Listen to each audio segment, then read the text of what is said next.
La recherche de la perfection, c'est quelque chose d'inutile et de contre-productif parce que par définition, c'est impossible. Et donc, ça n'existe pas. Pourtant, on s'en réclame tous un peu d'être perfectionniste. Que ce soit le cliché du faux défaut qu'on sort en entretien d'embauche, bah oui, ou une présupposée perfection qu'on recherche dans une vidéo par exemple, ça c'est pour moi, mais on sait tous que ça reste inatteignable. La perfection finalement ce n'est qu'un idéal, un fantasme que l'on recouvre sur les histoires que l'on se fait. C'est notamment le cas dans les relations de romance ou amoureuses. Avant de rencontrer sa moitié, avant d'en être absolument certain, il convient d'accepter que tout le monde se pose la question suivante. Combien de temps notre couple va durer?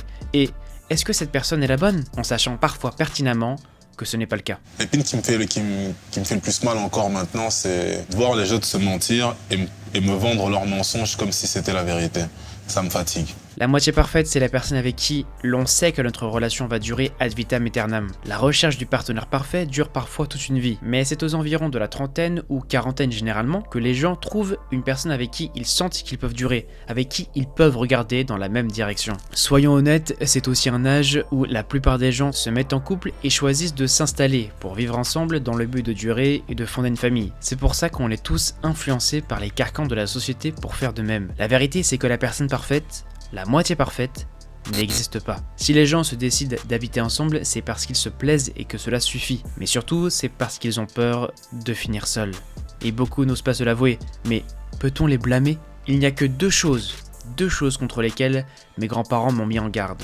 La faim et la solitude. Il n'y a que les personnes qui ne se sentent pas seules ou qui n'ont jamais été seules pour déclamer des dictons populaires comme « il vaut mieux être seul que mal accompagné ». Michel Houellebecq avait une très bonne formule dont je n'ai retenu que l'idée dans son livre Soumission me semble-t-il, qui expliquait très bien cela. Le couple des autres est toujours agaçant ou repoussant quand ce n'est pas le nôtre, surtout lorsque l'on se rend compte de sa solitude. Et sans grand étonnement, la solitude a un sexe prédominant, le sexe masculin. C'est l'homme qui séduit. Fâchez-vous comme vous voulez, je m'en fous comme dirait l'autre. C'est une vérité générale qui n'a pas besoin d'être révélée puisqu'elle est partagée instinctivement par tous. Les filles sont élevées dans la pensée qu'un prince charmant viendra les délivrer. À travers les temps, ce sont les femmes qui ont toujours été courtisées. C'est pourquoi pratiquement l'entièreté des œuvres artistiques et culturelles romantiques sont construites dans le sens d'une déclaration d'amour ou d'admiration d'un homme envers une femme. Et naturellement, c'est en 2019 que sort donc la musique The Perfect Girl de Mareux, une chanson qui va créer un tsunami sur Internet, devenant une icône d'une crise identitaire. Littéralement, la fille parfaite en français revient à ce que nous disions plus tôt, la recherche d'un partenaire absolu et durable. Cette chanson est d'abord sortie en 2015 par Mareux, alias Ariane Ashtiani, qui est une reprise d'une chanson de 1987 du groupe The Cure. En 2021, la chanson et sa version accélérée ont acquis une viralité importante sur TikTok, l'un des rares réseaux sociaux d'ailleurs en passant, où l'on peut encore percer, regagnant en popularité début 2022 dans les mêmes vidéos, notamment ceux utilisant des scènes de films comme American Psycho ou Nightcrawler, mais nous y reviendrons plus tard.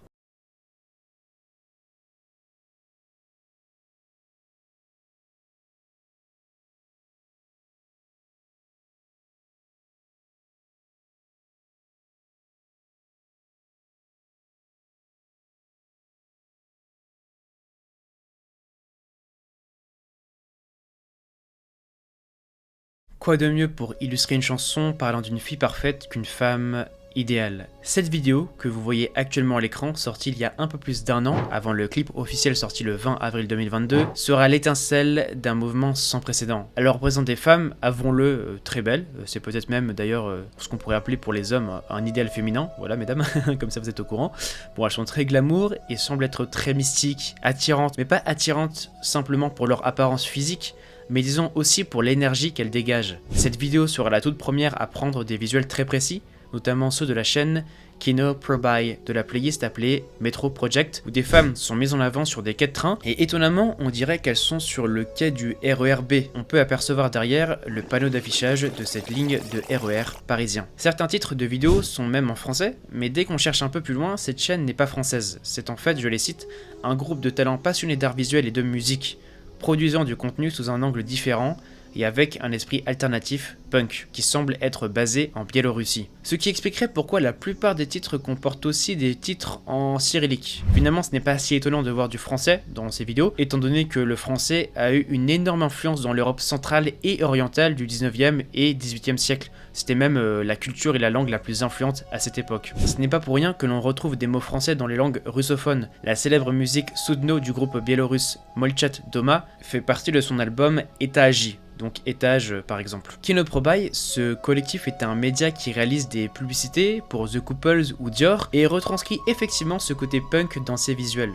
Bon, moi je trouve ça vraiment étonnant de voir des marques de haut de gamme et même de haute couture emprunter des codes sales, celui du punk, et effectivement nous ne nous y trompons pas puisque les vidéos du Metro Project et de la chaîne utilisent un style noir très sombre, dont le style vestimentaire des personnages mis en scène n'est pas sans rappeler ce que pouvait porter Trinity dans le film Matrix ou encore le personnage Pris dans Blade Runner 1982, tous les deux attitrés à des films d'un genre cyberpunk où la crasse et la pollution règnent. Le style vestimentaire de ces femmes et leur attitude empruntent encore plus à un autre concept plus ancien, celui de la femme fatale. Ce style si classe, ce cuir très bien porté retranscrit parfaitement l'idée de la femme fatale incarnée dans les films noirs. Une femme fatale, c'est une femme aussi inaccessible que farouche pour ne pas dire dangereuse. Les visuels sont donc très bien choisis pour attirer une audience masculine. Cette vidéo sera le début du mouvement Literally Me. Si vous tapez Literally Me sur YouTube, vous trouverez des tonnes d'édits, des montages mettant en scène des hommes de films très connus comme American Psycho, Nightcrawler, comme on en a parlé tout à l'heure, ou Taxi Driver, Blade Runner, la version de 1982 ou 2019, Drive ou encore Fight Club, pour ne citer que les plus connus dans lesquels vous pourrez ressentir toute la solitude de ces hommes dans leur vie quotidienne, la souffrance malsaine qu'ils parfois choisissent, mais le plus souvent vécue, qui les rend fous. A noter que Ryan Gosling interprète merveilleusement bien le rôle du mythe de l'homme taciturne, mystérieux et beau gosse, mais transformé par la souffrance de la solitude en un anti-héros, puisqu'il est dans 2 des films représentant ce mouvement. Il est pour moi l'archétype de ce que l'on appelle le Sigma. Le Sigma est un terme faisant référence à une classification supposée pour les hommes qui ont du succès et sont populaires, mais qui sont aussi silencieux et rebelles. Un type d'homme qui aime jouer selon ses propres règles. Dans la plupart des analyses, ils sont considérés comme égaux aux alphas dans la hiérarchie. Bon, les alphas sont les mâles dominants, je pense que j'ai pas besoin de vous expliquer ce que c'est, sauf que eux les alphas vivent au sein de la société tandis que les sigmas vivent en dehors de celle-ci par choix. John Wick, le personnage de fiction éponyme, a souvent été cité comme un exemple frappant de mâle sigma. Plus simplement dit, un sigma n'est pas seulement un paria social, mais une personne qui malgré son statut de paria social gagne au jeu social, c'est-à-dire qu'il est respecté et possède un bon statut social, ce que la plupart des gens entendent comme du succès dans son environnement personnel et professionnel grosso modo. Literally Me est en fait l'expression la plus intime de la jante masculine pour représenter la solitude que vivent les hommes dans notre société contemporaine. Il y a une différence entre être solitaire et la solitude. Le solitaire choisit de n'avoir aucune interaction sociale et de vivre en marge de la société comme pourrait le faire un moine ou un ermite, mais la solitude n'est pas choisie, elle est infligée, elle est imposée, elle est une souffrance. Le mouvement Literally Me est le cri d'une crise identitaire masculine démontrant ce qu'ils ressentent, un vide social. Le titre de toutes les vidéos dérivées corrobore ce que je viens d'expliquer par des titres comme Madness and Loneliness, donc folie et solitude, ou encore Loneliness, solitude, dans lesquelles les vidéos commencent quasiment toutes par cette mise en abîme. You look lonely. I can fix that. Littéralement, tu as l'air seul, je peux arranger ça, ou encore Oh, you don't even smile. Littéralement encore une fois, oh, mais tu ne souris même pas. Comme si effectivement la solitude psychique s'était imprimée sur le corps du personnage, le rendant incapable, inapte à exprimer de nouveau un sentiment joyeux. Cette scène cultissime où Ryan Gosling joue à la perfection est l'archétype parfait de l'homme seul. J'adorerais vous passer les musiques avec les visuels, mais ma vidéo serait sûrement supprimée ou du moins tout de suite strike pour la musique. Donc je vous mets tout dans la description. Vous savez pourquoi c'est devenu viral? C'est parce que Literally Me parle à tout le monde, puisque cette icône d'internet touche à ce que tout le monde comprend, la solitude. Même si les hommes y sont plus concernés, les femmes s'y identifient aussi. Literally Me, c'est l'expression du sentiment de solitude. Littéralement moi, entre guillemets, peut s'appliquer à n'importe quoi. C'est pour cela que le modèle adapté au médium cinématographique a été décliné à celui du jeu vidéo,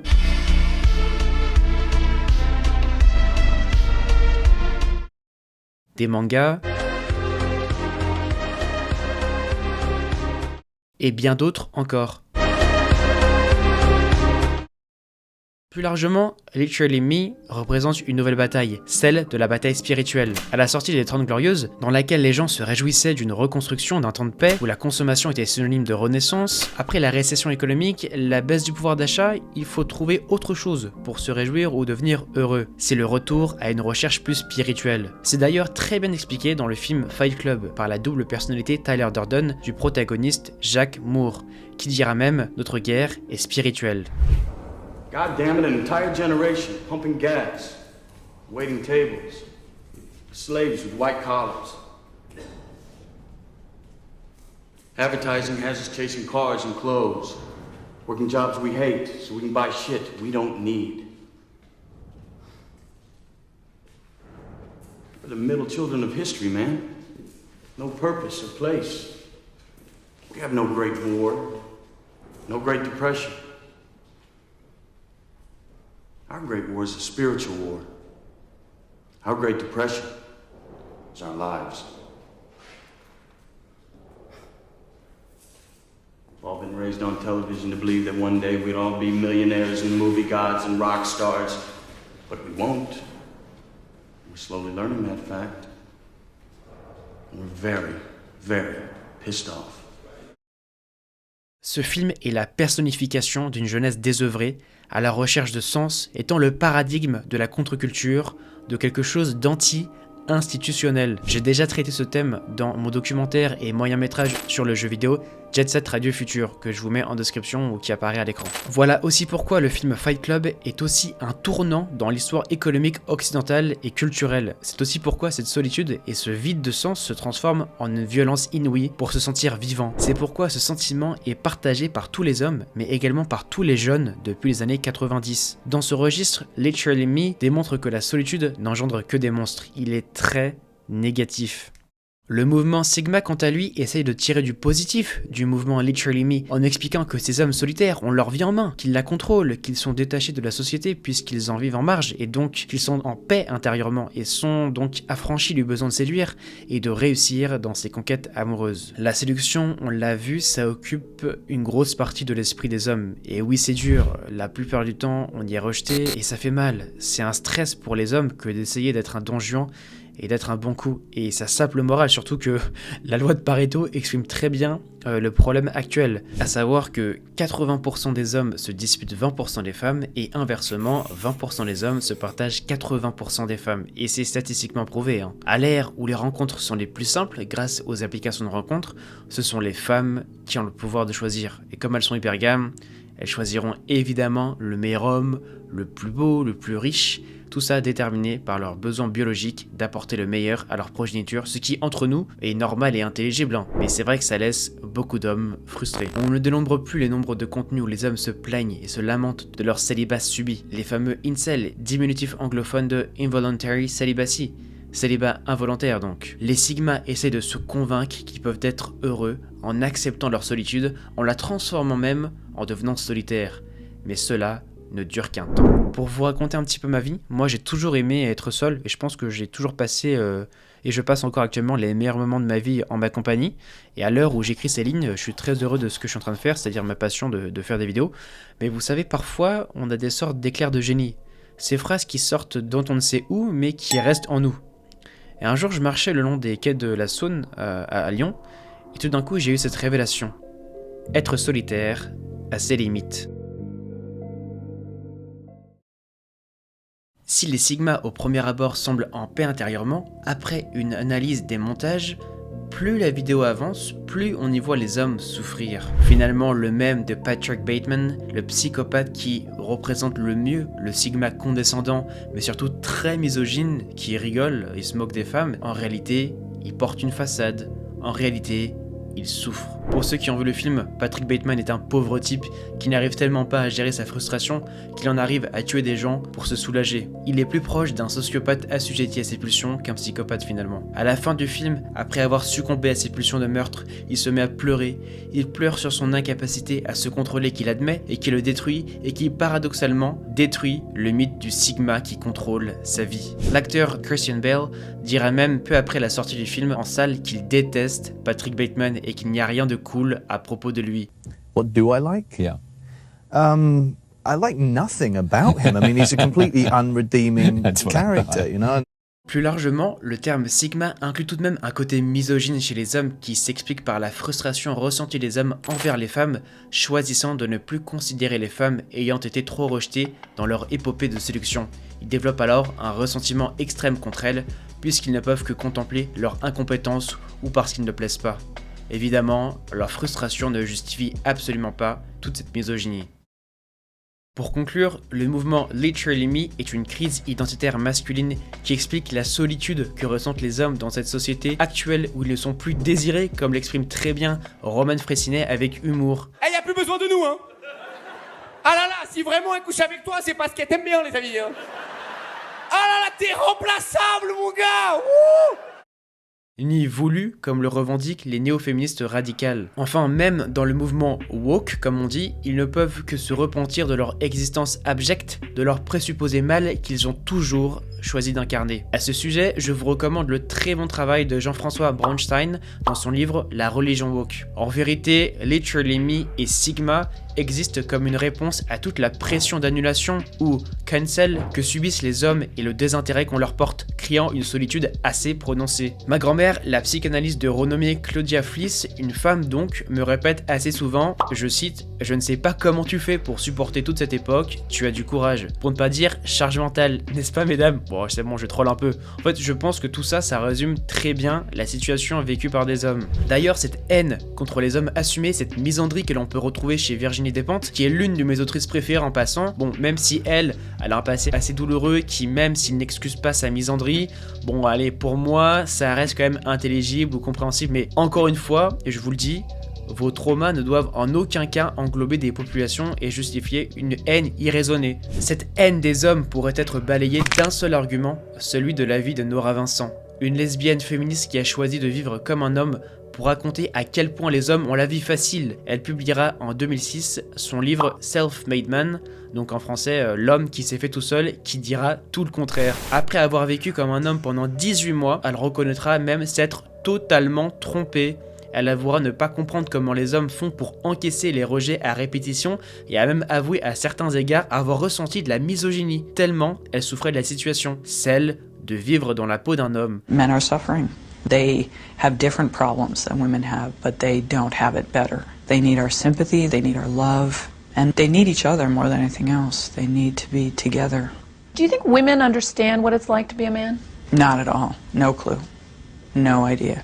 Did you like being a woman before, Ned? I did, but I like it more now, because I think it's more of a privilege.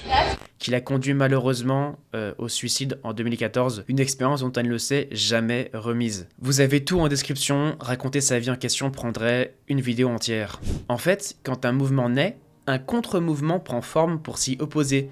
Par exemple, en réponse au mouvement wokiste, nous avons aujourd'hui les penseurs de droite sur YouTube. Toute cette solitude que les mouvements progressistes créent envers les hommes est assez étrange quand on sait que ce sont eux, les hommes, qui font fonctionner le monde. Et encore une fois, c'est vérifiable que ce soit en statistique ou par des études. Et paradoxalement, ce sont eux qui souffrent le plus, les hommes. Moi, ça me fait assez rire de voir cela, je ne sais même plus vraiment quoi en penser en fait. J'espère juste que les woke, dans leur logique implacable, iront au front si un jour, malheureusement, la France rentre en guerre et se débrouilleront tout seuls quand la société aura besoin d'électriciens, de plombiers ou encore de médecins. Il reste à espérer que si les hommes ne sont plus désirés, dans un souci de cohérence, qu'on leur foute la paix au moment où l'on a besoin d'eux.